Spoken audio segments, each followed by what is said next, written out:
Is every single Denver Bronco. The trade deadline has come and it has passed, and the Broncos did not make a single move at the deadline. Henry, your initial reaction when 2 o'clock hit and no Broncos trades had passed? I love it. I'm like halfway through writing up these game grades, and I really didn't want to have more to write today, and so you're all selfish. that sort of stuff. Oh, absolutely. Yeah. So that was my initial reaction. Is like, oh, thank God. I think a lot of Broncos fans are happy. We kind of put out a little feeler over at DNVR Broncos on Twitter. Just, were people happy? And I think for the most part, fans were like, yeah, let's go. Let's ride. Let's go. Because we're all in it for this season. And that's the biggest question. What message does this send? And we're going to talk about that after we talk about just some details about what happened, what didn't happen. So obviously, there are two guys that are not here. Todd and RK? No. Oh. Well, yeah, those are two guys that aren't here. By the way, we actually traded Todd to the Sacramento State beat. Who could really use him? I mean, I can only think of two. Sacramento State. Todd can talk sports, but I mean, like, that's true. There's only really two ones where he would be perfect at. I think he might have more value as a player, though. Not that he's not great on the podcast. Wait, what? So you're saying we traded Todd to the Broncos? No, I don't think it's the Broncos. What are you hinting at? Well, I was thinking the Broncos or the Buffs beat. Oh, interesting. Oh, okay. So it has to be in the company. I was thinking, like, you said Sacramento State. Like, who would trade more? Sacramento State's broadcasting people or Sacramento State's football team? Oh, football team. Exactly. I think he's probably playing Todd football. Davis. Exactly. I think that's probably who traded for him. What would we be able to trade Todd for? Weird. Probably somebody who can not talk on a podcast. That's true. Or definitely not talk on a podcast and also play in a Super Bowl and win a Super Bowl. Definitely. Like, that's they're all in probably college. a hard... Yeah, that's one of their coaches, I guess. Probably not. Could look up the coaching staff. Todd, we let him enjoy this day because, as we, I think, mentioned on the first podcast, it's his son's 16th birthday. So happy birthday. And then also Halloween. He's got a family. Henry doesn't have any kids that he knows of, so he doesn't have to worry about any Halloween duties. Yep. And we wanted to be here for 2 pods for you today because, honestly, Henry, what was it? 2 weeks ago? We thought the Broncos were going to have multiple trades. I thought so. A week ago, we definitely thought the Broncos were going to have at least one trade. And even yesterday, there was enough out there to think that even though the Broncos are on a 2-game win streak, that they still might make a move, and they end up not making moves. It doesn't mean that there wasn't any interest, though. Definitely. From things that I've heard, there was interest, specifically the 2 guys that I talked about yesterday, Courtland Sutton and Jerry Jeudy, which that's actually kind of a good thing to have interest in your players, because if you don't have any interest in your players, it's a really bad thing. Yeah, I mean, that would be horrible. Like, there isn't a team in the league that didn't have somebody calling and asking about something. I mean, if you got nobody interested in anybody that you have, that'd be tough. That'd be a really tough position to be in. It would be. It'd be a tough position. And obviously, there were a lot of players that we talked about. Pat Surtain. Yep. Justin Simmons. Yep. Courtland Sutton. Yep. Josey Jewell. Josey Jewell, yeah, my guy. Justin Simmons. Yep. Garett Bolles. Yeah. Kareem Jackson. Did I hit them all? No, it was like 40 more. No. We didn't talk about all guys having trade offers, but those were the main ones. And from my understanding, the 2 that had the most interest, Courtland Sutton, Jerry Jeudy. Yeah, I mean, that makes sense. I mean, that's who got the most interest in the offseason. There's really no reason to think that change. I don't know. I guess you could ask about like Garett Bolles or try to do something big for Simmons or Surtain, but that would be like a total redefining of this team. And honestly, you get rid of Surtain or Simmons, and you're probably the worst defense in the NFL again. So, Henry, do you know what we talked about last podcast an hour ago. Yeah. About how the defense was like one of the best defenses in the NFL in the past 3 weeks. But look at the numbers when they have Justin Simmons and when they don't. Well, the 2 games they didn't have him, they were terrible. It's true. The other 6 games, pretty good. That's wild. Especially sort of. He's an all-pro safety. Well, when people look around the NFL, and specifically the defensive side, I feel like people point at interior defensive linemen, safeties, and inside linebackers as like being the least valuable. Yeah, but I think all that just gets overstated. Like, the difference isn't that big. It's not like you'd rather have like 1 corner than 3 great interior defensive linemen or 2 great linebackers. Like, it is all just kind of on the margins. Yeah. That's fair. And if you have like 1 all-pro, or I guess they have 2 all-pro players, losing one of them is massive regardless of what position. And I guess what I'm trying to do is I'm just trying to give credit to Justin Simmons to show how good he is, even at a position that's not valued that much, he's still like that good. He raises all the boats that much. Because the Broncos did have Kareem Jackson. They did. In that 70-point game. So it's not like they were without both of their starting safeties. They were just without Justin. And we saw how it turned out. And then the Broncos didn't have Kareem Jackson against the Chiefs, and we see what that turns out to be. I mean, Broncos still looked really good. Yeah, no, they were great. I mean, PJ really struggled looking back. Like I said, I'm like halfway through these game grades, and I was like, how do I grade him? Because he didn't play well. Like, he missed that tackle, turned like a 3-yard run into 19 yards. He gave up the what did he give up? Oh, he got caught on a pick play, 4th down conversion for Travis Kelce.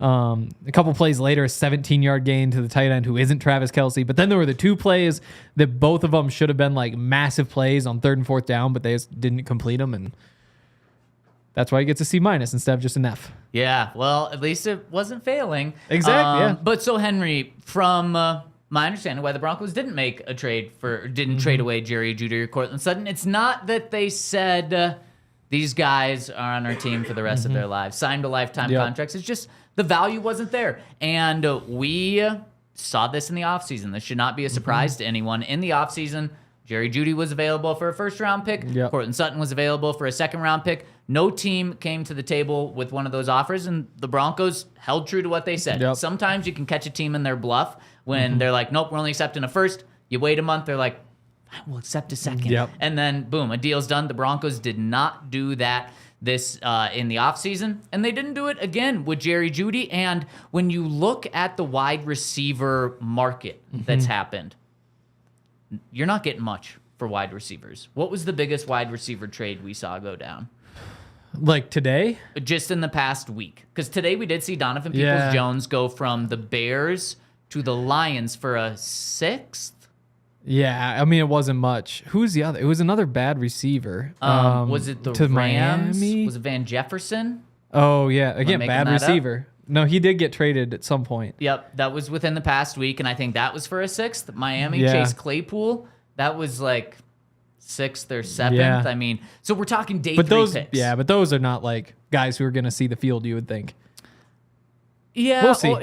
I agree with you. Those are guys that weren't going to see the field in a Jerry Jeudy type of way. Definitely. Like, I'd rather have Brandon Johnson than one of those guys. Probably. Yeah. Especially if you're giving up a 5th or 6th. Definitely. Like if you're giving up a draft pick for them. The Broncos, credit to them, Brandon Johnson, undrafted. They were able to find him for better value than that. What was DeAndre Hopkins' deal? He didn't get traded. He did this offseason. Oh, was he a free agent? Oh, this offseason? Yeah. No, he was traded from the Cardinals. Yeah. I wonder what that was.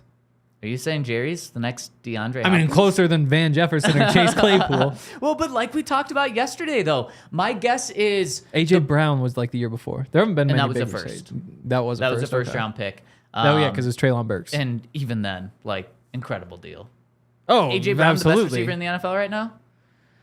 I don't know. I don't think all these rankings change, like, week to week. Yo, how can you say anyone but Tyreek Hill right now? Well, yeah, exactly. That's a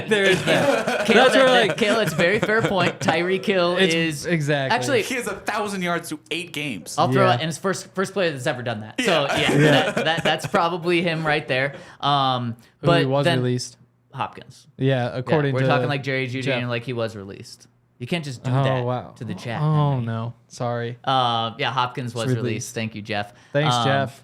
So Tyreek Hill, the first receiver to ever get 1,000 yards in the first 8 games of the season. He's on pace for 2,000 yards. That's insane. Yeah, and he's probably in front of Jefferson. But to me, it's still those guys up at the top. Justin Jefferson, he's hurt right now. Yeah, So but if you want, you can put him to the side. I haven't forgotten what he does. That's fair. Justin Jefferson's there. Okay, so now my list is actually 4. Who else? There was AJ Brown.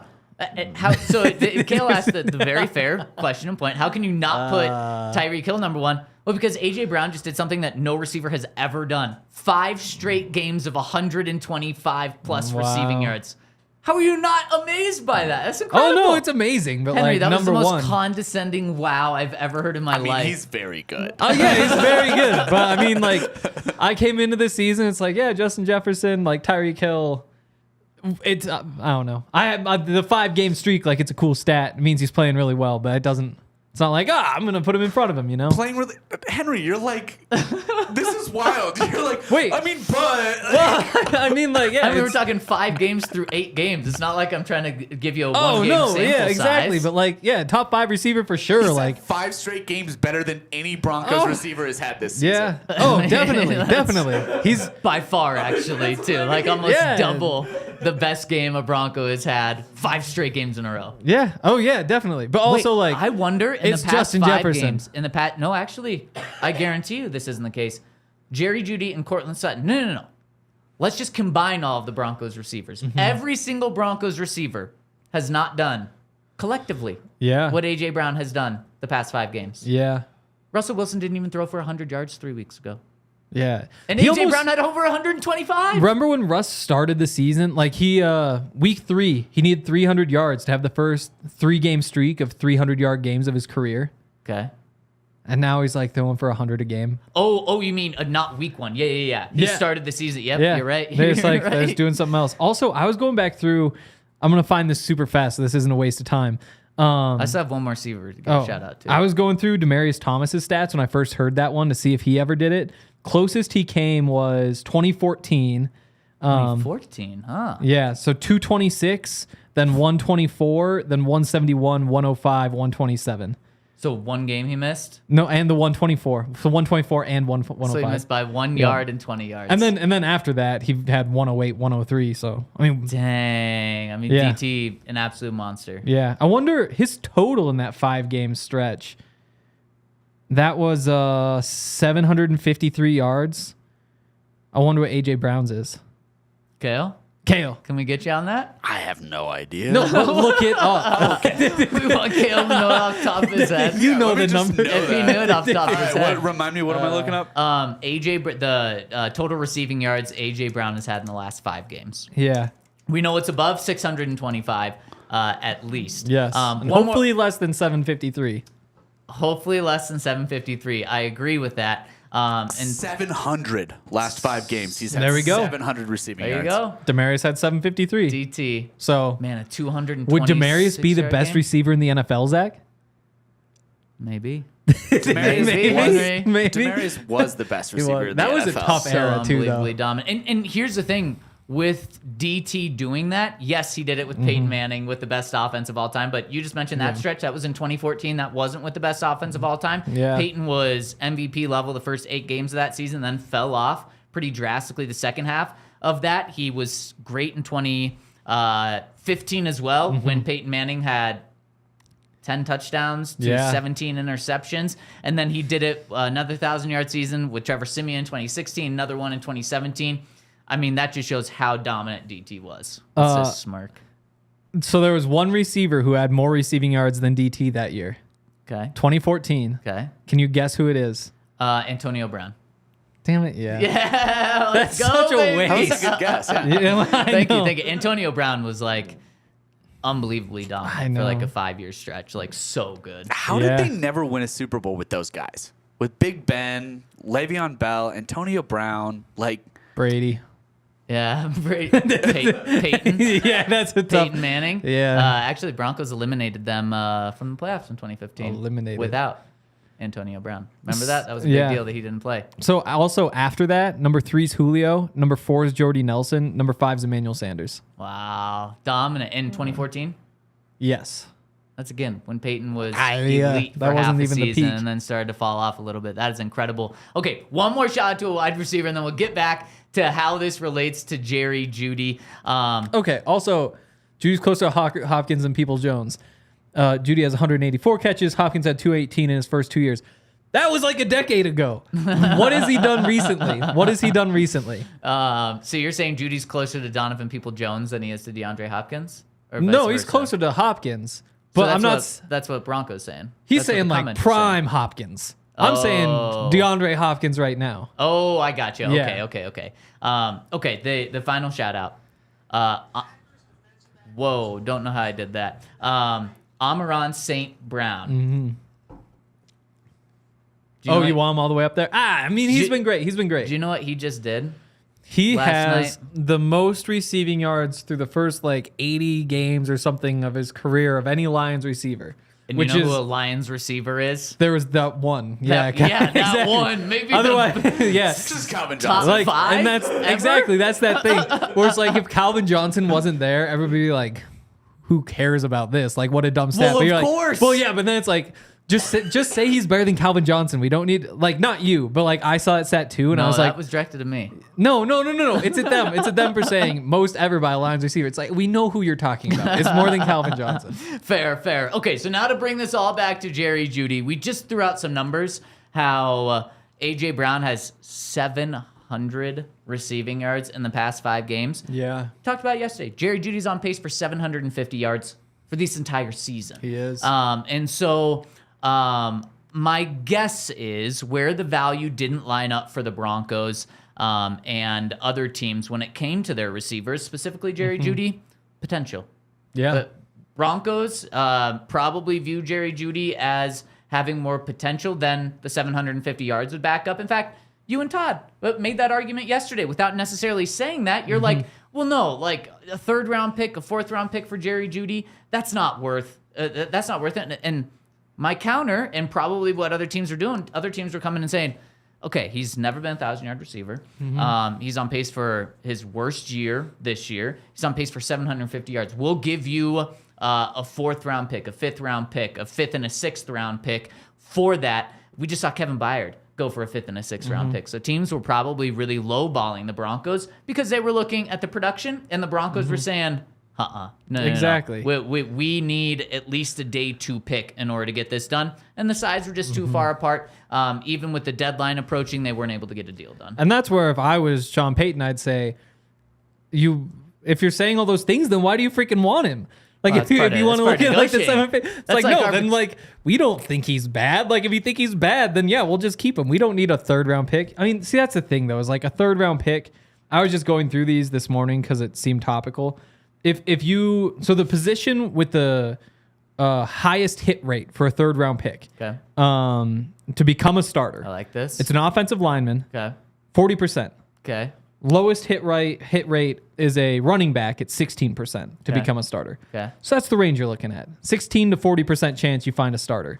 Whereas Jerry, it's like, he's a starter. Like he might be a low end starter, or maybe he's put in bad positions or whatever, and he actually could reach his ceiling. And in that case, he could be a good player. Like there's no reason he can't be a Pro Bowler still. He just hasn't done it yet. And that's where it's just like, a 3rd round pick just doesn't do anything for me. So that's fair. But let me Yeah. throw a counter at you. We just named a lot of good receivers We from did. in the past, current. Let's Yeah. talk Maybe about where future. let's talk Marvin about where Harrison these Jr.? guys were drafted. Yeah. Emmanuel Sanders, 4th round, I believe. It could be. AJ Brown, 2nd round. Yep. DT, obviously 1st Yep. round. Tyreek Hill, 4th, 5th round. Yeah, he was later, but I mean That's for different That was for a reasons, different though. reason. Yeah, talent-wise, he would have been up there. Whether he was going to be in jail. Let's continue. Who else have we mentioned? Oh, St. Brown. He was 3rd round. 3rd, yeah. I think. Who else did we mention? The top guys in the NFL right now. Tyreek Hill. Justin Jefferson was 1st round. Yep. But I mean, look, you can absolutely hit on not just like replacement for Jerry Jeudy, elite guys. There's a chance. In the later rounds, so it is possible, but that's ultimately why it's easier to hit if you have a 3rd round pick as opposed to a 5th round pick. And the Broncos just ultimately did not think that was worth it at the end. And from my understanding, same with Courtland Sutton as well. Yeah. And Jerry, probably with the contract and also just with his potential, because he does have so much of that, probably would have got more than Courtland Sutton. Yeah, you would definitely think so. It's such a shame because I wanted to find the. I went through and did all of this, all of the what first round picks for receivers have averaged in their career over the past 5 years or whatever, in 2nd round, 3rd round, 4th round, just to go through it, and I can't find this damn note, which is really disappointing because I know Jerry was better than average for a 1st round pick coming into this season, but including this season, I would guess he'd be right on that line of is he better than average or not? I'll see if I can find that at some point. And as you look at that, I got to tell you about our friends over at Red Hawk Roofing. We had our first snow in Denver, and Henry, it was the biggest first snow in Denver since when?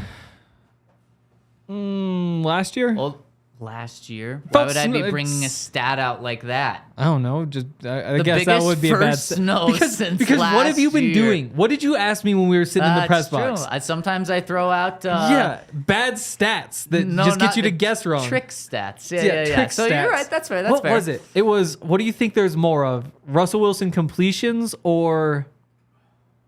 No, I think it was Russell Wilson yards or Patrick Mahomes completions or something. Yeah. And the answer was the obvious one. Yeah, and you're like, well, of course it can't be the one that seems obvious. Exactly. And it was. So I thought you might be doing it again. Yeah, I think you were 0 for 2 that day. Probably. But we got, since 1985, before you were born, this is the largest snow. So I know a lot of people have been having to have their roofs checked out recently. My neighbor said, I got a leak. I said, call our friends over at Red Hawk Roofing or check them out over at redhawkroofing.com, where they've been part of DNVR family for a long time, which means you can trust them because they've been part of our family for a long time. They have quality materials, decades of experience. They're available 24/7. They have a quick response time, and they're Colorado's best estimators and contractors. So if you need a roof over your home or business, or you need anything with roofing, be sure to check them out, redhawkroofing.com, and tell them DNVR sent you.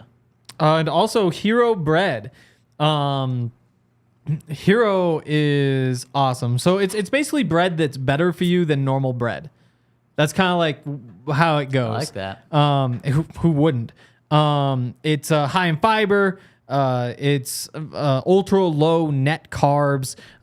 Sometimes 0 sugar and this is all per slice, which I guess it doesn't have to be per slice because it would just be less. But yeah, I mean, it's all great stuff. They have 5 to 10 grams of protein per serving per slice. There we go. And you can get 10% off if you go to hero.co. They've got all the different breads from sliced bread to buns to tortillas. Basically, maybe not any bread you can think of, but most breads you could think of, you can find at hero.co.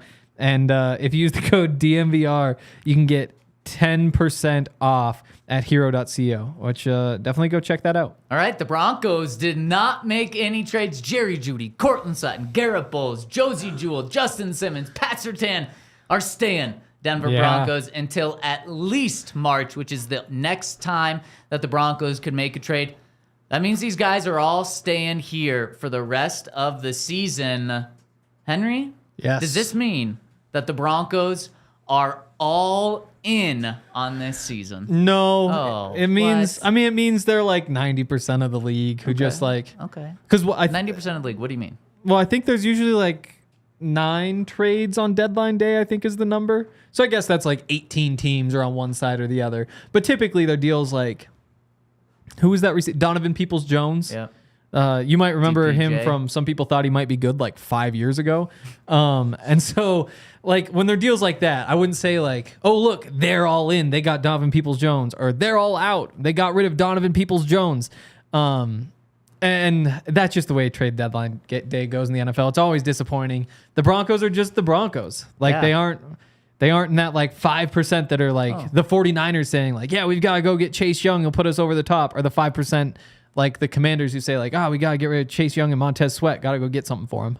Yeah, and where the Broncos have been the Broncos and have defied all of this is in recent years. Yeah. I mean, we saw DT get traded before the trade deadline, Yeah. like 20 minutes before a couple of years ago. That was Then we sad. saw Emmanuel Sanders get traded before the trade deadline a couple of years ago. Then we saw Von Miller Yeah. get traded before the trade deadline for a second and a third round pick. That was obviously massive in Broncos country, but that was also just a massive move in the NFL. And then last year, we also saw Bradley Chubb get traded for a first round pick. I mean, the Broncos have been huge on trade deadline, maybe like stolen the trade deadline, stolen the headlines for the past 5 years. Yeah, and you put all that together and you're like, well, Demaryius Thomas, one of their 5 or 10 best players. Emmanuel Sanders, one of their 5 or 10 best players. Von Miller, all those guys, like some of the best players on the team. And then you look back and say like, wow, they sure have been disappointing these last 4 or 5 years. Like, maybe, who knows? Maybe they have another win or two a season if they just weren't getting rid of players at the deadline. Not that that's like a massive swing. Yeah, that would be great. Just make that draft position even worse and miss the playoffs That's the again. thing, though, is it like draft position at the end of the day, unless you're getting like a top couple picks,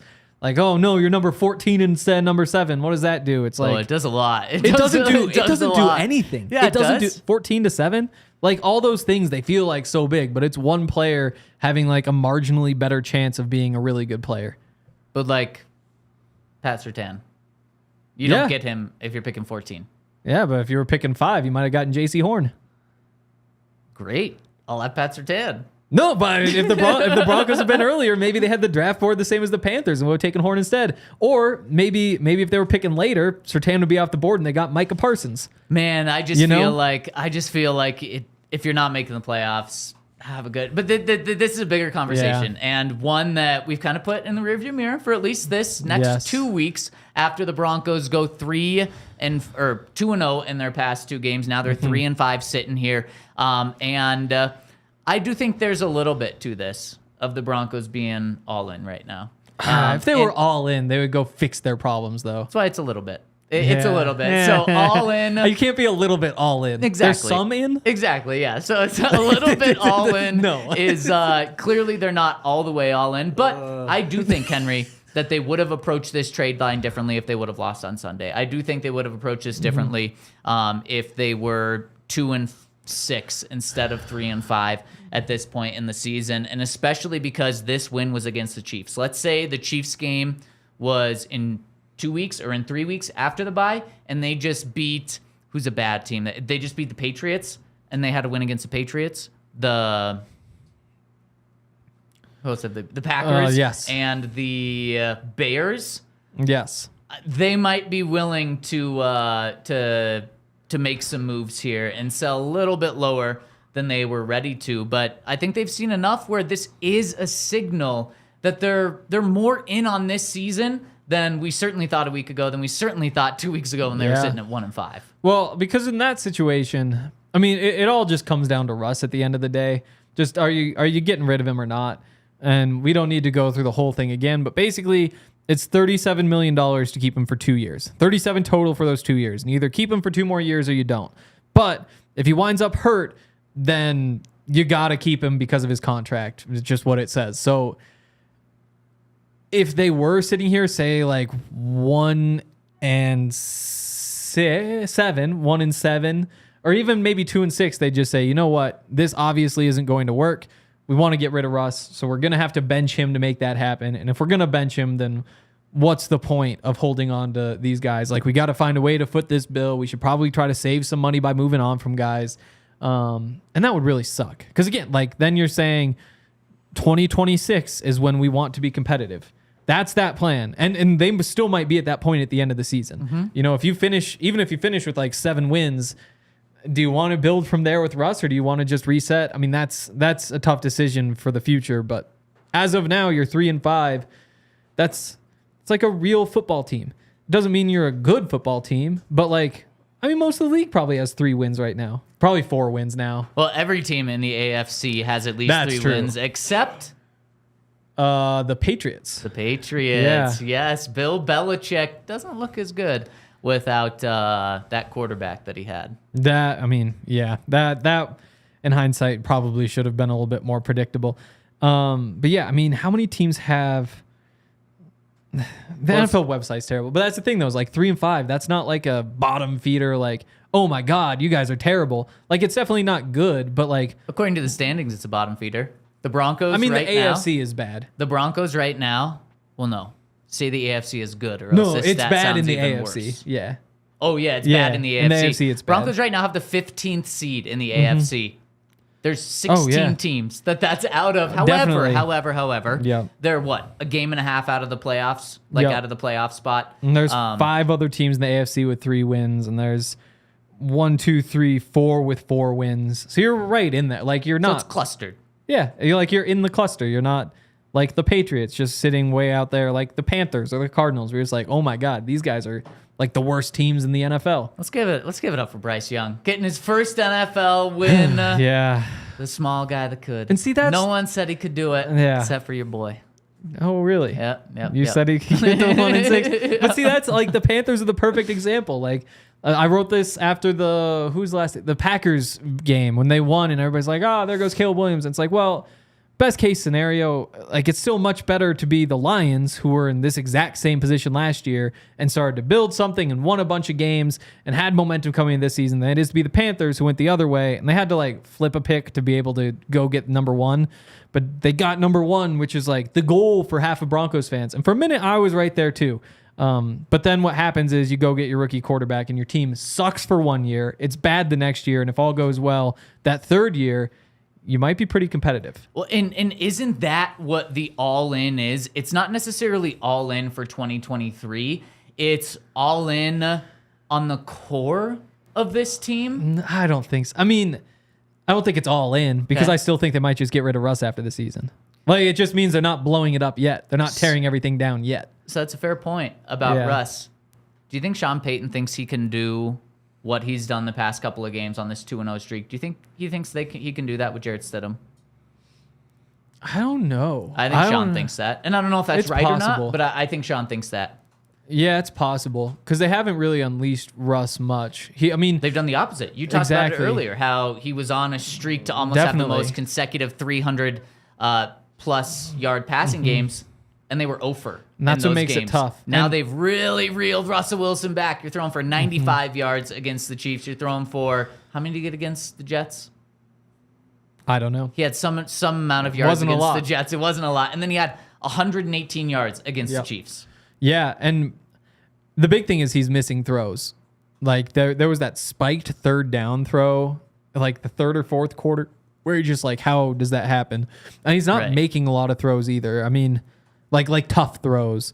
Like, there was the one to Court up the sideline. Like, that's a well-placed ball. It was. Obviously, Hell of a Court gets... Exactly. The Court is what steals the show there. At the same time, you got to put that ball in the right spot for him to have a chance to go get it. Like, it's easy to Yeah, put that of a little course, bit of too course. low and just hit the helmet, or too high and you don't have a shot. Nice touch passes to Jerry and Court on both of their touchdowns, too. Yeah. I mean, yeah, those are good. Very perfectly placed balls. Yeah, but there hasn't been a whole lot that you look at and say, like, this is elite quarterback play. Unless you go all the way back to those first few games. And they lost. And they lost. And it wasn't really his fault. No, that's not on Russ, but I'm saying from Sean Payton's perspective. Yeah. I think he says, I can do that with Jarrett Stidham. Probably. So it's crazy to say this. Mm-hmm. When I think about the core of this team, I don't even know if I'm including quarterback in that, because I don't know if Sean Payton includes the quarterback in that, which is wild. And yeah. obviously these are big questions, and you talk about big questions when you have a trade deadline come around. And I have one more big question for you, Henry.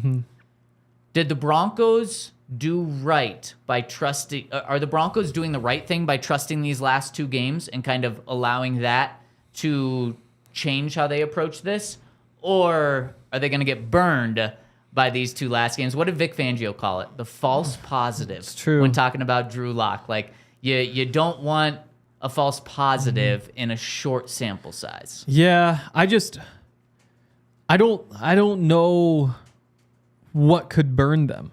Oh. Like you get to the end of the season and then you're like, oh, this really didn't work out. It's horrible. We have to trade Jerry, and instead of like a third and a fifth, you take a fourth and a fifth. Like, oh boy, what are you gonna do? Like, that really doesn't matter all that much, you know? Like Courtland, same thing. Like, I just don't think it's so low risk when you're deciding not to sell low on players, which is what they're doing. Like, that's what happens when you have a bad football team. Like, I just don't see a world in which it hurts them in any way Well, if you could get a third for Jerry now, I don't think it's selling lower than you wanted to, but I think his value could still go down. Yeah, but again, like if I'd much rather gamble on Jerry being worth more because I still think totally fair. somebody at the end of the year will probably give you that. And if you wind up with a fourth instead of a third, like who cares? What if like you end up with a sixth? Again, like the odds of that actually impacting anything. I mean, we pulled the numbers up. Like best case scenario is you draft a lineman, best hit rate. There's a 40% chance you get a starter. In the third.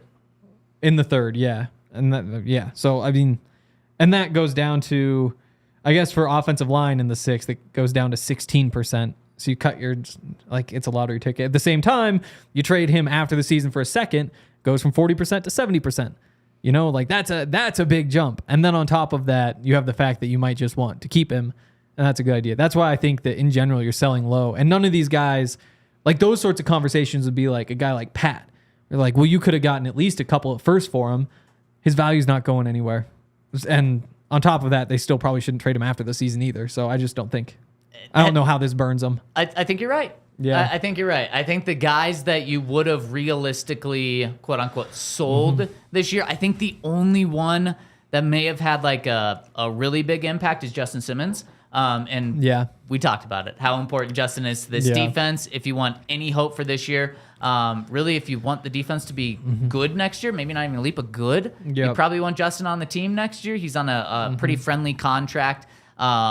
And you were never going to trade Pat, so I think we can just write that off right away. And you're right, with Jerry and Court, the gamble's pretty low. Exactly. And so at the end of the day, it's not that big of a deal in terms of like, did they get fooled these past two games or not? And the real, like, what you could be losing is like, oh, Jerry might go have a 100-yard game and go win you one, and it costs you some draft position. But whoa, 100-yard game? That'd be incredible. I mean, we haven't seen a Broncos receiver have a 100-yard game. We haven't seen a Broncos running back have a 100-yard game. But like, there's a chance it happens, and that goes and wins you a game, and you're like, oh, we could have had the 7th pick instead of the 14th pick, and we should have just tanked. Again, it's just like it doesn't. 7th over 14th, I don't please. know. It just doesn't move me. It doesn't make a difference. The only difference is if you're at the very top and you're going to get a quarterback. Oh God, this is brutal. You think it matters that much? Again, like you look at Pat Surtain. 7 to 14. You look at the Pat Surtain draft. Yeah. If they're earlier and their draft board's the same as the Panthers, you're getting J.C. Horn. If they're later and the Cowboys have the same draft board as them, they're getting Micah Parsons. Well, like it's all just so random up there that in the end. Well, you have to trust, but you want. You're right. It is random, but wouldn't you rather have the better chance of being random and not have to count on some other team missing? Absolutely, you'd like the better chance. But much more than that, by like tens or hundreds of times, you'd just like to have a decent team. And so if you can wind up finding your way to 500 like the Lions did last year, then you have something to build on. Then you're in good position. Like if you bottom out and you add like, oh look, here's this, say a left tackle, and you get to save $16 million on Garett Bolles, then you're like, okay, rookie year he's going to be pretty bad. Hopefully in a couple years he's going to be like a Pro Bowler. Odds are he's like a solid starter and maybe gets to a Pro Bowl at some point, and that's a cool piece, but that doesn't all of a sudden close that gap. What closes that gap is this team not being terrible like they looked at the beginning. Well, and this is a conversation that we'll have later, but that's, I think, what all in is for Sean Payton this year is to be the 2022 Detroit Lions, is to finish this season strong enough where it's not just one win at the end of the season to try to carry in that next year. That doesn't do anything. Yeah. Where you can actually carry momentum from one season to the other is what Detroit did. They started 1-6 and finished 8-2 on the season, and they just missed the playoffs by like one team winning. So I think that's what Sean Payton's looking at. He's told us that for a while now. And he also told us yesterday that the Broncos were open to making moves, but they were absolutely not selling any players, which means they weren't just going to give players away for free. And that the Broncos might have been buyers, didn't really buy that because 24 hours before he said, we're not going to be buyers. That was just sort of leaving the door open, trying to give people in the media something to talk about. Sean was thinking of us there. And we have a comment coming in. Ivan says, both are making good points. Wow. That might be the first comment that someone's ever left that said, That's really weird. you guys are all making good points. Usually it's just like, oh, the guy in the hat is an idiot. Or like, oh, glasses idiots. Just talking nonsense over there. It's weird. It is weird. Huh. And there were some... Must be a bot. It probably is a bot. There were some weird trades today, Henry, and I want to dive into those trades after I tell you about something we're missing right now. We're missing Breckenridge Brewery on the set. This is the first show we've done in months where we haven't had Breckenridge beer on the set because we're in Studio B right now. Since we're doing the double-decker show, we wanted to make sure that we did a show today, and this was our studio space, and no Breck beer. It feels lonely. Yeah. And if you're feeling like me, you want some Breck beer, go to breckbrew.com for their beer locator, top of the screen. Click on that, and you're going to find Breckenridge beer that's closest to you, available all around the country. It's the official beer of DNVR, so if you want to get in on some Breck Brew, go to breckbrew.com or stop by the DNVR Bar. And also, if you're... tell us about some shoes, Henry. That makes sense, because I was on the reads from this morning. Yeah, that was dumb. Head on over to soulsavvy.com. What that is like a place to buy shoes, which is pretty cool. And I think like sells shoes and all that stuff too. I actually don't have any shoes that anybody would want to buy. But I am in the market because I've worn these same shoes probably every day since training camp started. Wow. Yeah. Can't imagine what those smell like. I mean, they're right here. If you haven't noticed them, they're in great shape. But yeah, Soul Savvy, it's where you can get all sorts of different stuff. On average, members buy 25 pairs in their first 6 months. Because they get on there and they're just like, oh my goodness, these are like good. It's great. Exactly. And so what they are is like a whole marketplace. They give you all sorts of good stuff. And they have like giveaways, all that sort of stuff. And what you can do is head over to links.soulsavvy, SOLESAVY.com/DNVR. That's where you can download it. And yeah, it's like started in 2018, gets the sneakers in the hands of the people who want them the most. They've got 3 different membership levels. One of them is free. And that's why it's great for casual buyers, for the all-out sneakerheads. Yeah, so if you're feeling like you're not getting all the shoes that you want, you can go to by visiting links.soulsavvy.com/DNVR or by downloading the Drops by Soul Savvy app. Boom. We've got a lot of people watching live right now. And if you are, hit us with a thumbs up. A lot of people have not hit us with a thumbs up. We'd really appreciate it. It helps us out a ton. If you're listening on the podcast side, please hit us with the 5-star review. Helps us out a ton. We really appreciate everyone who rolls with us on a daily basis, whether it's on the podcast side, whether it's on the show side. So please give us some love. We'd really appreciate it. And speaking of appreciation, the comments are great. People just chiming in. Peyton Manning, can you believe this? Says DNVR full of good points. That's why we listen. The guy in the hat doesn't know ball. Yeah. Correct. Great point there from Peyton Manning himself. Can you believe that? Even a picture. Exactly. That's how you can tell it's really him. Exactly. You can wearing see the a Broncos picture. jersey. I mean, it's just very legit right there. We have Zuriel says Henry's barefoot under the desk. I don't even want to look. They foot off camera. Watch out, Zach. You gotta know where. No, Watch out, Zach. no. Oh no! Oh yeah, There it it does is. look nasty. I'd Yeah, wish they're you pretty barefoot gross. instead of that. Yep. So thanks everyone for tuning in live with us. The thumbs up are Ooh. coming in as we speak, so we appreciate that. Poll on whether or not I have Crocs. Oh, That's an interesting one. I'm gonna say no.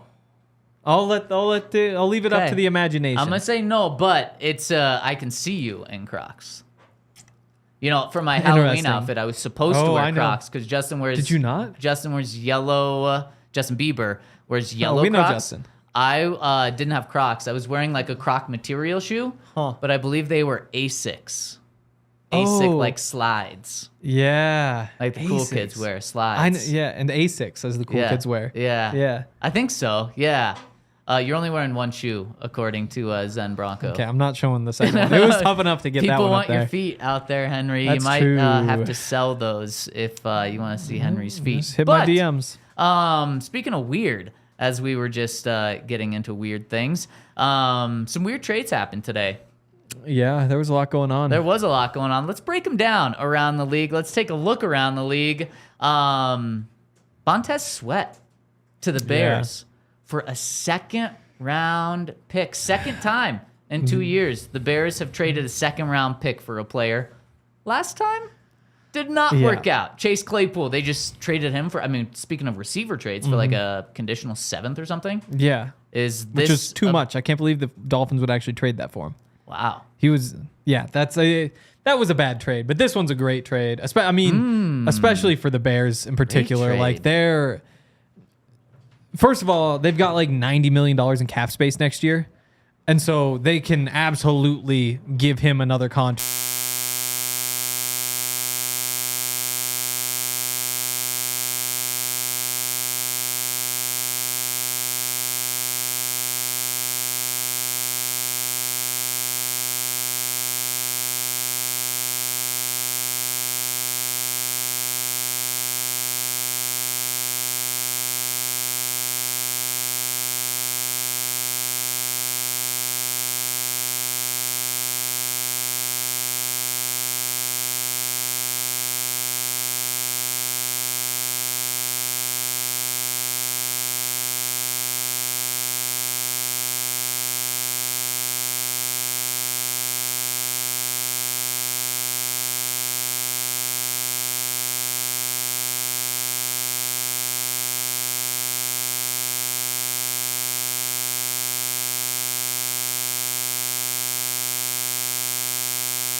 Correlated that's happened.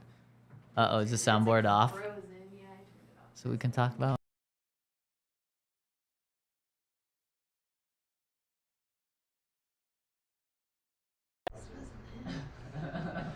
Something happened. Says people are like, my ears just exploded. I didn't even hear anything. Good thing we have a chat. We wouldn't know that. We would have done that whole show. Yeah, really? Thank God it's right. Jeez. Oh, this says we're back. We're back, baby. The board's off. Yeah, I was like, the board's still off, but it's about to power up. So It's like a loop. You guys hear us? I think you guys are back. We back? I think there it goes. We back, baby. There we go. Okay, sorry for those issues, but we are back. And Montez Sweat, good deal. I think it's a good deal for both sides. Yeah. Because the Commanders weren't going to keep him, and to get a high second-round pick, yeah, that's great, especially because it's clear they are rebuilding, and I also think it's clear that they are going to move on from their coach after this season. Probably. And just they got a new owner, so they're going to start everything over again. The Commanders are going to have over $90 million in cap space, so they're just going to rebuild their team with a new general manager, new head coach. So good move all the way around, I think. And then it was clear that they're rebuilding because about an hour before the trade deadline happened, they traded Chase Young to the 49ers for a compensatory third-round pick. That's just a fresh start trade. Because Chase Young, let me double check. I believe he's done 0 in the NFL. He was good his rookie season before he got hurt. Yeah, so 14 total sacks. 5 of them this season, actually. That's a little surprising. You want to apologize to Chase Young? 15 seconds after bashing him? He will never hear this. Can we cut this and send it to the 49ers?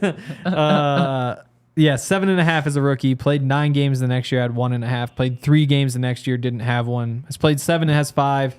I guess maybe it is selling low, but also, he's had 2 years of no production before this, and so the fact that he's had 5 sacks, it sucks to lose a talent like that for a compensatory third round pick.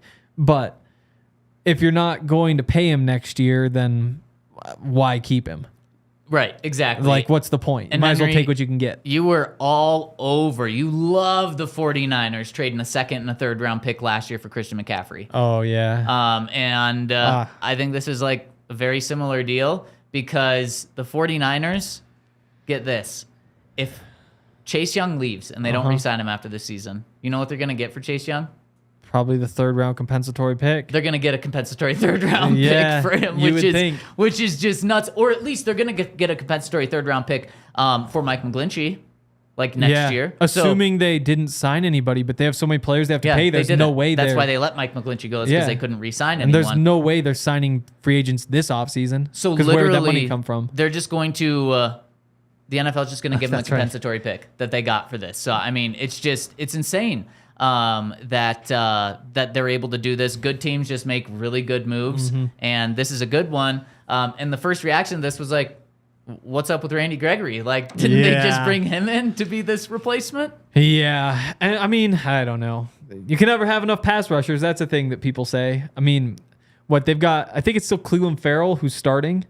He didn't get hurt, right? Somebody just got hurt. It was this guy with a similar name. I always get them confused. Also Clemson, I think. Maybe it just was him. But sounds like you're describing him. Yeah, it really does. But yeah, I mean, no offense to Clellan. I think it's Clellan Farrell. Yeah, I think so. Yeah, I always said Cleveland early Clemson on. Farrell. Not Clemson Farrell. No, that'd be wrong. But yeah, it does feel like a position you can upgrade. And Chase Young, obviously worth the gamble. Like Randy Gregory, you got talent there. Why not? Yeah, and 5 sacks this year. So yeah. The 49ers, as they're on a 3-game losing streak, making a big swing at the trade deadline.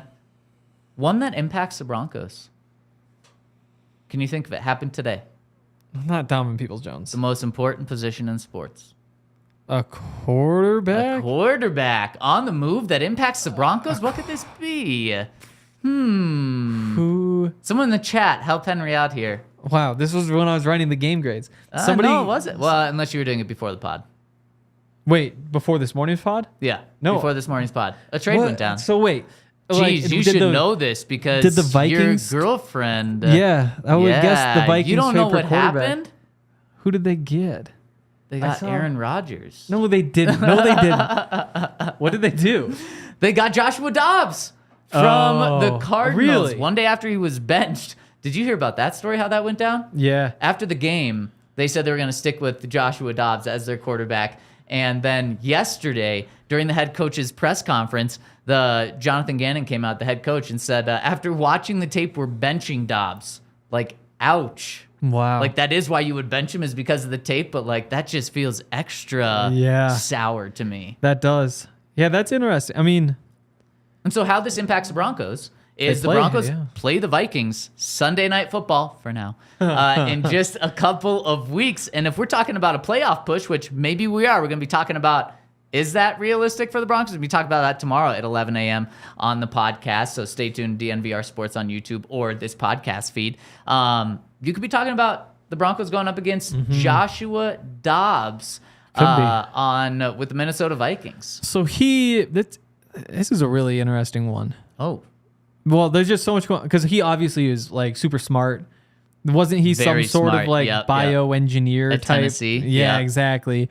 And so that's why the Cardinals brought him in, right? Was because they could just teach him the offense super fast. I didn't know that. Makes sense. because he was like a late addition and like I think started week 1 after being in the building for like 5 days or something like that.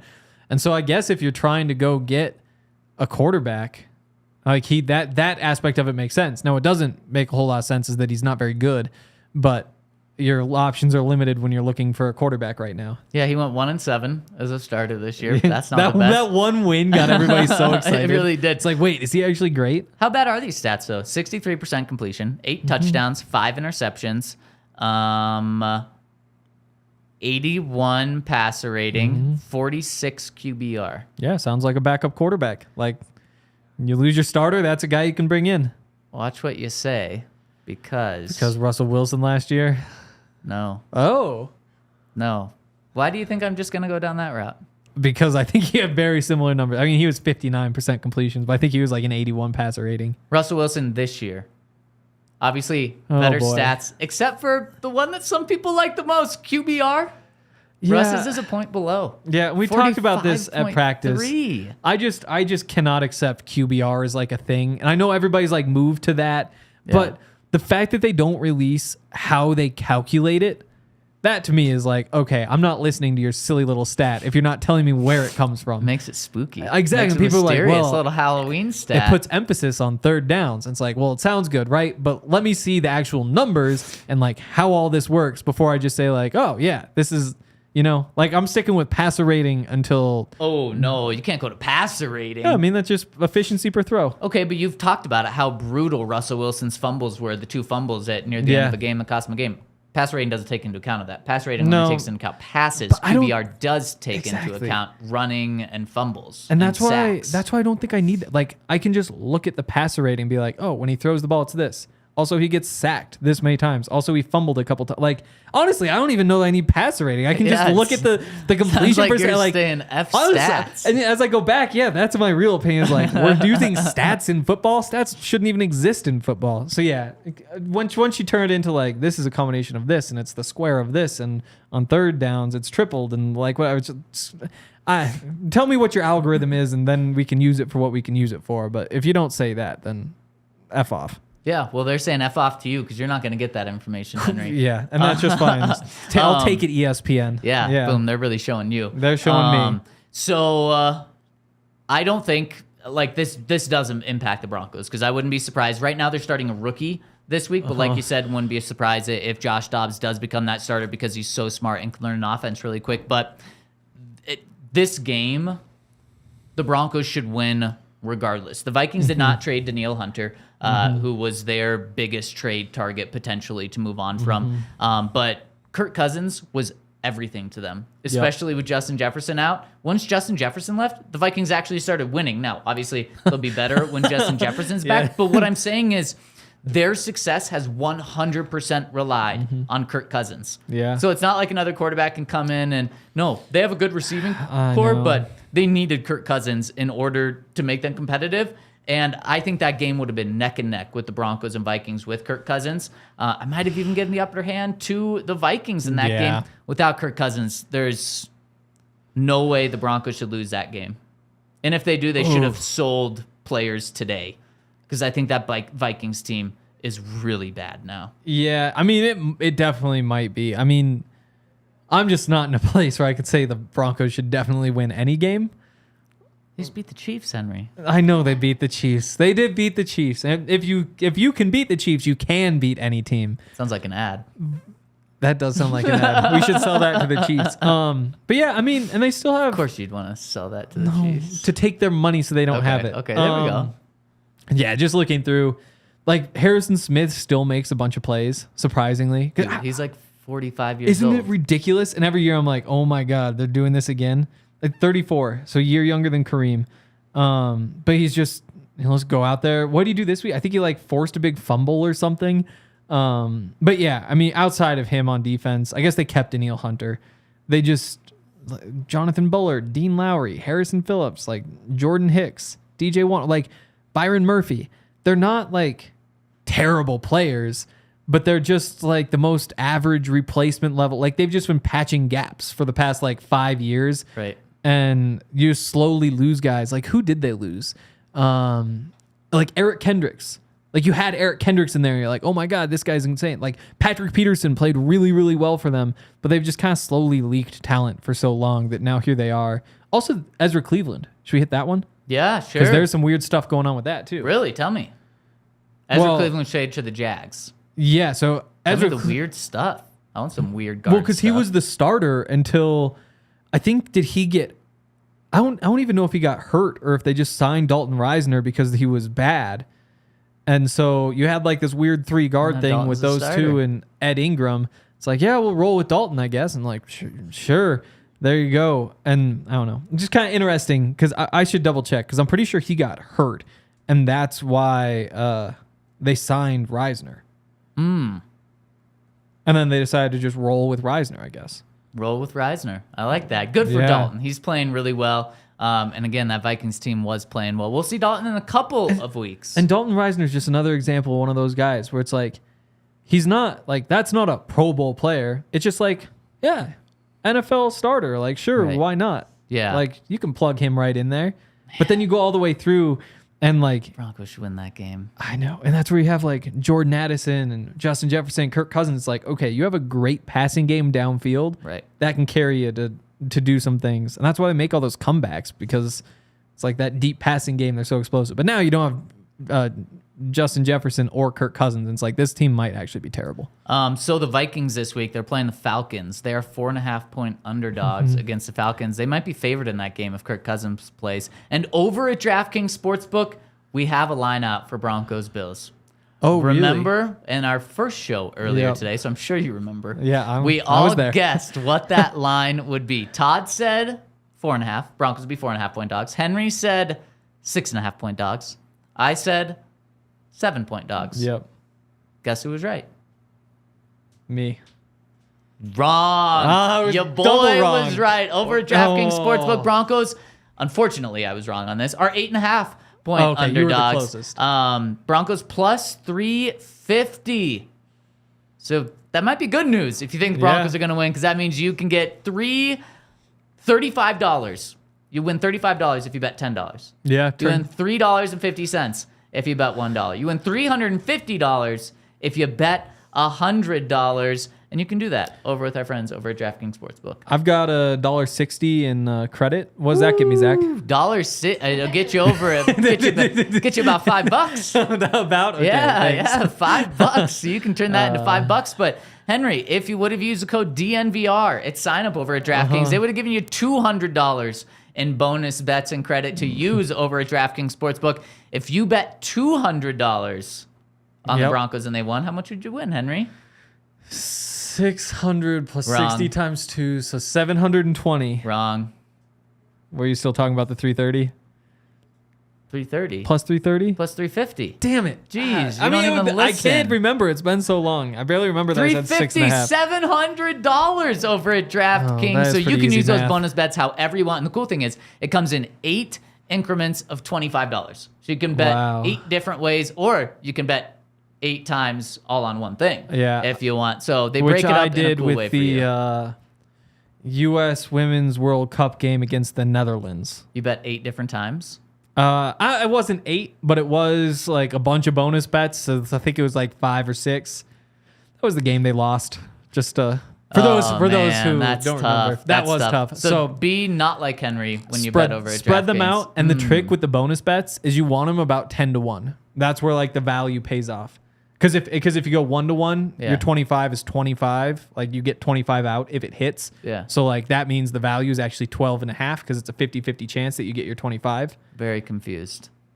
10-1, as close to 10-1 as you can get. All right. Parlay is whatever. Listen to Henry, unless you're Zen Bronco, who says Henry is always wrong. So maybe damn it. don't listen to Henry in that case. But anyways, check out DraftKings Sportsbook. Use the code DNVR to get this $200 in bonus bets by placing a $5 bet. And the cool thing is, those bonus bets hit instantly. So check them out, DraftKings Sportsbook. If you have a gambling problem, call 1-800-GAMBLER or visit www.1800gambler.net. In New York, call 877-8-HOPE-NY or text HOPE-NY. In Connecticut, help is available for problem gambling. Call 888-789-7777 or visit ccpg.org. Please play responsibly. On behalf of Boot Hill Casino and Resort in Kansas, licensee partner Golden Nugget, Lake Charles, Louisiana. 21 plus, age varies by jurisdiction, void in Ontario. Bonus bets expire 168 hours after issuance. How many days is that, Henry?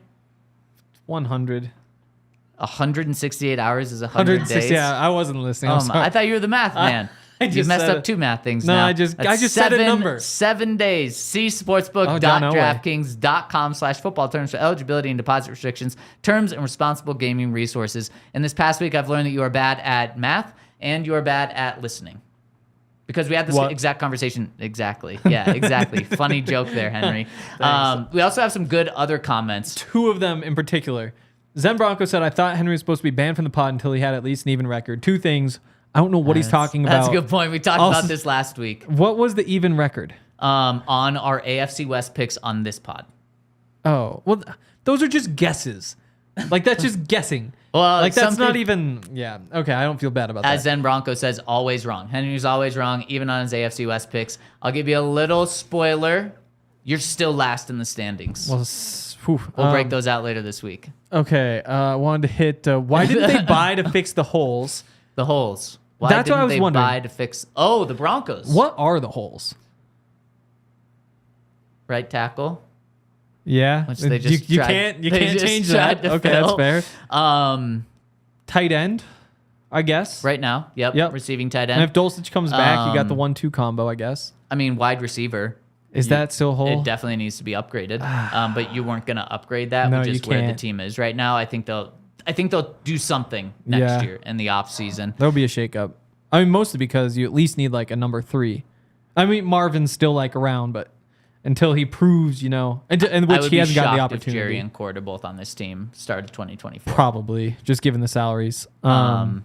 Defense, Yeah, I mean, like defensive line. outside linebacker, you could improve, but Nah, you're I think obviously you're good there. you're not like you've got 3 young guys who've shown some things. And then, I mean, how much do you trust all of the changes that Vance Joseph has made over these past 3 games, which have worked perfectly Yeah, that's so where you look far? at, like- But do you trust those changes long term? Like, do you trust Fabian Moreau long term? Yeah, that was where I was gonna go. It's like a second cornerback, you could do that. Yeah. And I just think with the Broncos, they weren't really buyers. No. I mean, look, they're missing a second-round pick next year. Exactly. Because of Sean Payton. And this team can't afford to give away more draft picks. They need to build this team up. Yeah, and there's so many like if they had money, then yeah, do the Montez Sweat deal, do the Chase Young deal. Like, but you also can't afford to give them contracts. So It's true. And that's like half the trades that go down today are expiring contracts. Yep. And so Good you're point. either like gambling on Montez Sweat to be the answer for you to go 8-2 down the stretch. Like that's just not a good strategy. So yeah, that's what it is. But I am curious. I feel like those are the holes. Yep. And they are, yeah. There are just so many shallow holes, I feel like.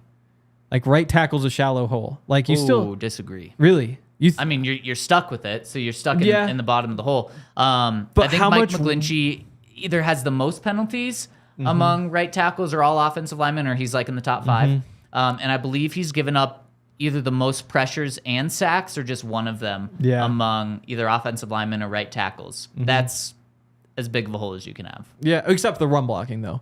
That's the other piece. Okay, And it's that's not fair. as That's fair. valuable, That's but he's fair. been That's really fair. good. And so that's half, why like half the game he's been bad, half the game Yeah. he's been better. I guess it also like is bottom half of the league a hole. Like that's kind of what I would think is like a shallow hole, like that 16 to 20 range. And I guess he probably is below that right now. But yeah, like that, like I'd put the edge rushers in that same group where it's like you have like guys you want to see improve and probably will improve, but as of right now, performance wise, Right. like There was no shallow chance you hole. were buying. Yeah, receivers, like you're not like Courtland and Jerry, like you kind of just are stuck with 2 number 2s, Like that's kind of a shallow hole. It's It's not definitely like a hole. You haven't had a 100-yard receiver this year. yeah, but I mean, And- how and much of you've that is mentioned- on the receivers? Well, though, and 'cause you they're mentioned open. though, Russ was throwing for 300 yards a game, Exactly. and you don't have a 100-yard Well, but I receiver. mean, like they still have the production that, like, I still don't think like if Jerry Judy's giving you 750 yards, like I guess that's low end number 2. Yep. Maybe I and wonder you have if it the even number is 1 highest paid receiver room in the NFL this year. Yeah, Obviously, with Tim being Exactly. hurt, that does not help. But I mean, still, that's just where this team is at. And Alex Hoy comes in with a good question and says, "The dude with $1.50 in his DraftKings account is giving betting advice." LOL. Okay, it's $1.50 in credit that I can pull out when I need, and also it's because I pulled out. When are you gonna need $1.50? Well, that's why I haven't Do pulled you it out need yet, some because help, it's because Henry? you get your crowns and you get up to like $10, and you're like, yeah, sure, I'll put it on parlay or something. No, it's because I pulled out all my money after that Nuggets game last night. Oh, okay. So Yeah. okay, good, Uh-huh. good, yeah. good. We had a withdrawal last night. Good, Had a good. withdrawal the night before. It's been a pretty good time. We also had a comment coming in from our guy Andre F. Says Zach is the Nuggets and Henry is the Lakers Oh, in this God. situation. I don't know what you're referring to, what situation, but I love that. I Yeah, love that. I'll take that all day long. Why would you? Tough break, Henry. Why? Man, people just coming at Wait, you left and what's right. my tough break? Probably just everything you've said Oh today. my goodness. Okay. Shall we talk to the people? Speaking of the Um, people, we've kind of been talking to them already. Just real quick. So Courtland's 48th in receiving yards. Jerry's 56th. So Yep. you have like Actually, there's a lot of tight ends. 1, 2, 3, 4, 5, 6, 7, 8 tight ends in front of Jerry. Which isn't a position you want your number 2 receiver to be in. Right. In terms of receivers. Or both of your number 2 receivers. Yeah. Or both of your potential number 1 receivers to be ranking as number 2 receivers. Exactly. And that's what I kind of see as like a shallow hole. It's like, yeah, you have 2 guys. Like, you got me. I don't know. Yeah. I think they've got a lot of shallow holes, which are tougher to fix. You'd rather just have like 2 massive holes. So you can use your first round pick on one and easily fix that. Hopefully. Don't have a second round pick. Yeah. So lot to talk about and a lot of comments to get to. Romel comes in with the super chat, says, called it last PS Tuesday, knew they would get that win versus the Chiefs. The curse is broken, but the real work starts now. They still have far to go, but showed the Broncos still have the hearts of champions. I love it, Romel. Yes. The Broncos certainly played with a lot of heart against the Chiefs that game. I brought this up yesterday. I thought I saw Alex Singleton waving to Travis Kelce as he left. Yep. Got tagged in the video this morning. It's like, here's video evidence of it. I was like, yep, there it is. Yeah? Yeah. Was it? Oh, yeah. He was just waving at Kelce. And you didn't want to have it on the show? You didn't want to send it in here 1 second, or guys. share it with all of us? You wanted to be selfish about it? Well, I didn't think about it till now because it was a hectic morning. I was trying to go through all my things, and Why don't you think about us more, I haven't Henry? responded to the tweet. I think about you guys all the Don't time. respond to my texts either. Is that true? Kind of sad. Let's look through these texts. What does this one say? This one says day 3 ad reads. Yeah, well, it wouldn't be that one. Yeah. Okay, let's get in some comments on the website. We're going to hit some that were left on earlier pod today and also the ones from today. Zen Bronco comes in and says, my boys, like Vidas Grilitis once said, nobody beats us 17 times in a row. Wow. No one beats the Broncos 17 times in a row. This game was awesome. I'm so happy for the win. We finally beat the stupid Chiefs. Living in the same town as Texas Tech, I always have to listen to these damn bandwagon Chiefs fans who are really Mahomes fans. Now it's time to talk my crap to them. Haha. Also, now, I will be man enough to say great job, Vance Joseph. I know I was ready for him to leave, but he made me eat crow, and I am glad to. This game has pumped me back for the season. Now the team has new life. With the win over Kansas City makes any game winnable. I can't wait to get to the bye week over with so we can get back to it. Also, Todd the Great getting all the best guests on the show. It was awesome seeing Wolf again. I was really upset when he left, but was glad when when he came back to retire with Denver. Anyways, the stupid streak is over, only to be replaced by Denver Broncos winning streak. Thank you for the awesome pod. I know it's been a while since I commented, but I do listen daily. But most importantly, go Broncos. Love hearing from you, Zen Bronco. I don't understand why Texas Tech fans would be Mahomes fans. Well, he went to Texas Tech. And he went 7-6, and then he went 5-7. Look at their defense. What? Look at their defense. It wasn't Mahomes' fault. Look at Mahomes' stats at Let's Texas see. Tech. Let's pull them up. Oh, boy.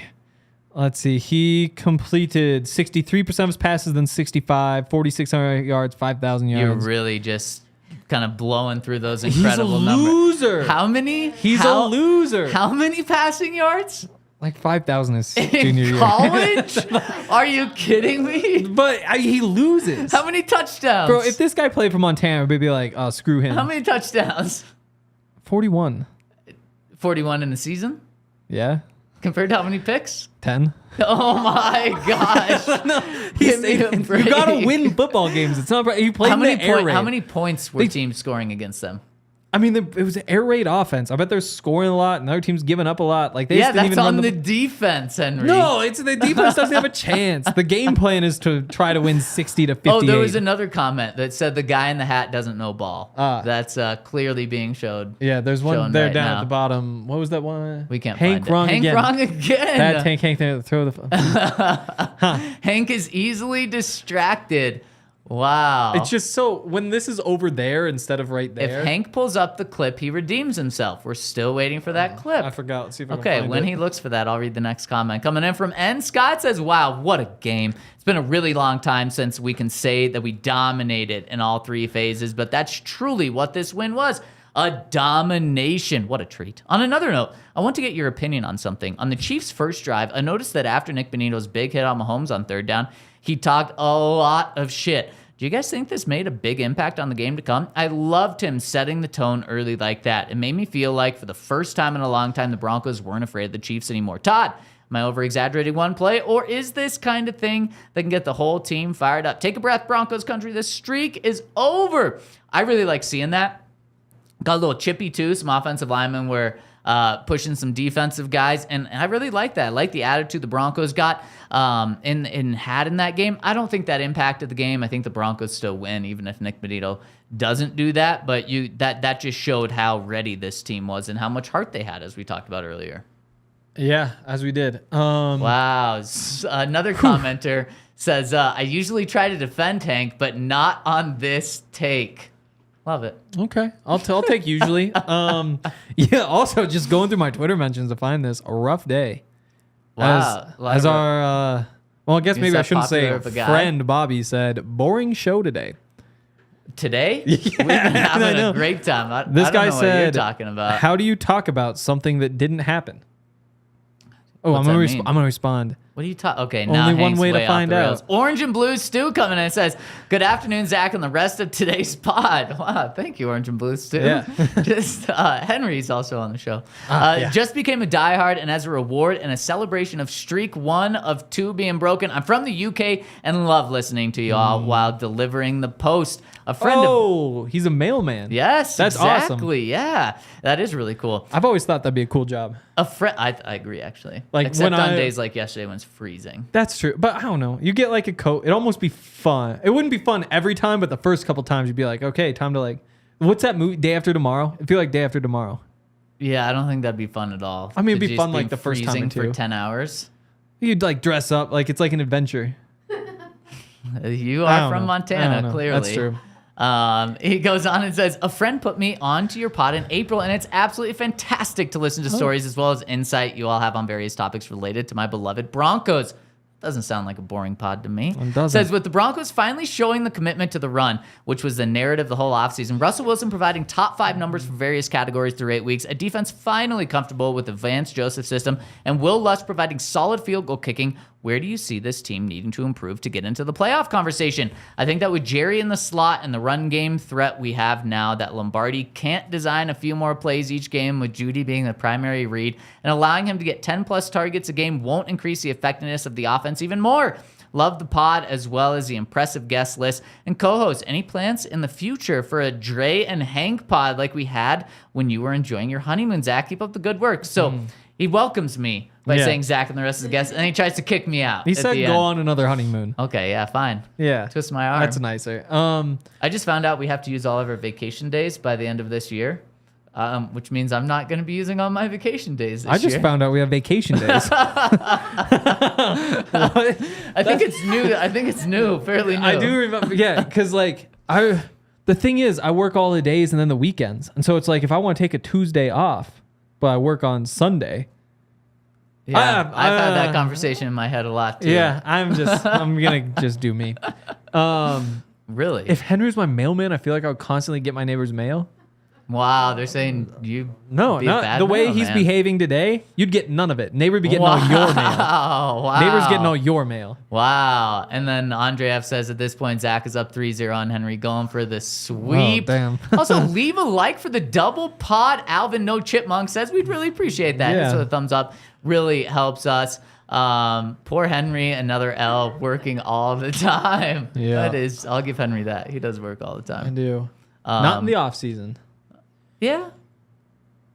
We get the podcast. Whatever you write is just like whatever kind of comes to mind. It's not like I need to go talk to these like 3 people and then. That's true. That's true. Yeah. We don't have to go Yeah. to the Broncos.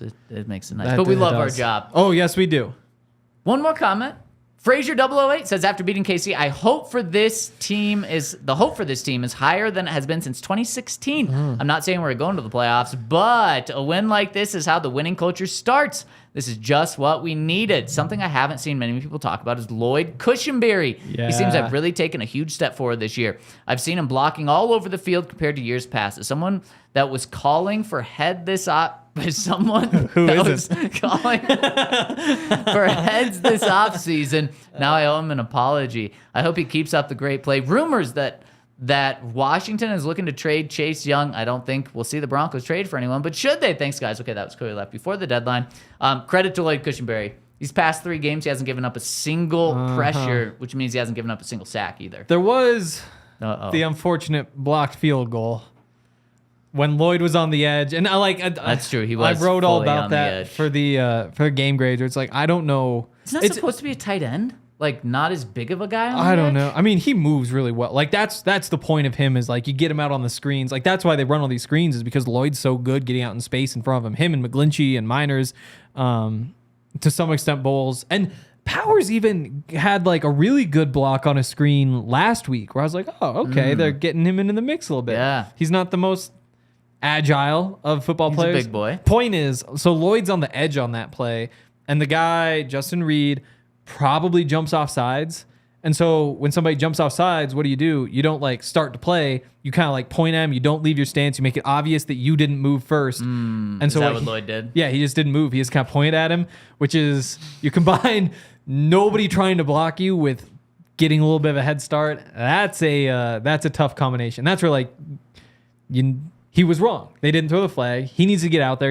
All he needed was just a tiny hand on him, and it wouldn't have gotten blocked. You have It's tough. You have a good point, but Sean yesterday pretty much said that they were offsides. He believed they Okay. were offsides, so I think Sean has Lloyd's back. But man, we're Definitely. just trying to give Lloyd some credit, and you're just trying to bash him. I know. That's true. He has been really good. So you were calling for his head. I wrote, I think, like he was their best lineman yesterday, if you don't include that. Like he's been really good all season. It's all that stuff. You get him on the screens, you get him on like the double teams, extending to go get linebackers. Like you start to wonder if, coming into the season, it was kind of like you probably let him walk. Maybe you get him because he's cheap and bring him back. And you're like, well, This now. is his 3rd year, right? I think it's 4, isn't it?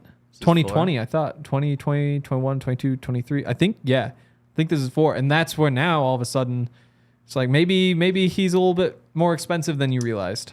Can you pay a center when you're paying a left tackle? I mean- a left guard, a right tackle. Quinn after next year. after The thing next is, year. the Broncos can't pay anybody because they're $19 million over the cap. So it doesn't So the matter where that answer is- money's going. The answer is no. Yeah, they're getting rid of players, not signing Man, them. So, what a B word. Because like just as you start to develop a guy, you gotta let him walk. Also, that's 3-1 chat. So 3-1. yeah, I'm coming back. What'd you win in?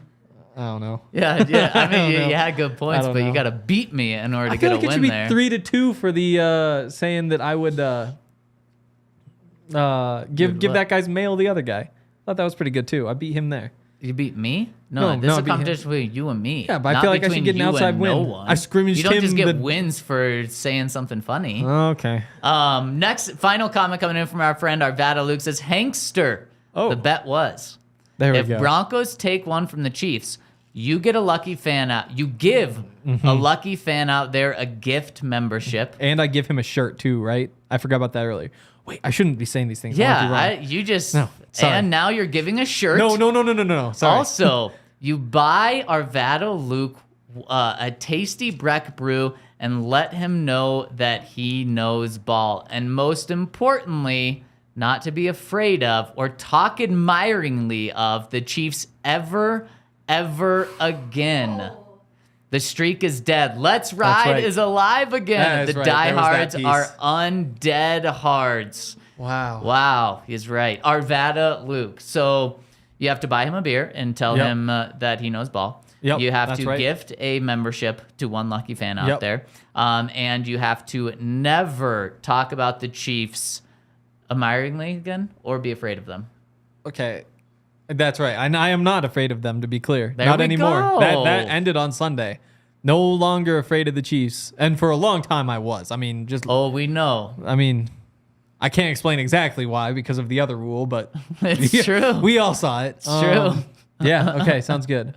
Boom, there we go. Easy. So now Easy. think about how you're going to give away that membership. Yep. We'll do something fun here. Not to Zen Bronco. And wow, not to jeez. We even have some Jets fans rolling with us today. So thanks everyone for tuning in. We really appreciate it. We'll be back tomorrow. Well, maybe Henry won't be back. We'll see. We'll be back tomorrow, 11 a.m. pod Wednesday. We're going to be talking about path to the playoffs. Is it crazy? What would that path look like?